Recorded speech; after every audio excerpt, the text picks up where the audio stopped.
जाधवांची कन्या भोसल्यांची सून, जाधवांची कन्या भोसल्यांची सून, शिवबाची माता, भाग्य कोणते अजून.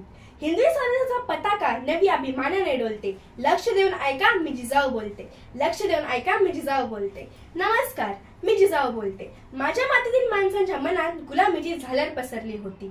रात निश्चिंत पडली होती. नव्हती ती गुलामाची चाल, ती अन्यायकारक राजवटी विरुद्ध आवाज उठवण्याची हिंमत. अशा वेळी स्वराज संकल्पक शहाजी राजेंच्या मार्गदर्शनाने मी बाळ शिवबांना वयाच्या 12व्या वर्षी पुण्यात घेऊन आले. सोबतीला होते ते जीवाभावाचे सहकारी आणि मनात स्वराज्य निर्माण करण्याचा निर्धार. मावळ्यांच्या सहकार्याने आणि शिवबांच्या पराक्रमाने याची सुरुवात लवकरच झाली होती. मी एक आई म्हणून मला याचा प्रचंड अभिमान आहे. स्वराज्याची स्थापना झाली, रयत आहे सुखाने जगू लागली. पण माझ्या या शिवबावर, या स्वराज्यावर संकटही अनेक आली. अफजल खान, शाहिस्ता खान, पुरंदराचा वेडा आणि औरंगजेब अशा अनेक संकटांवर माझा मुलूक पुरून उरला. माझा शिवबा छत्रपती झाला.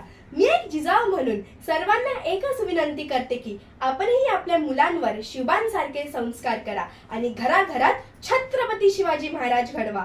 जय भवानी, जय शिवाजी.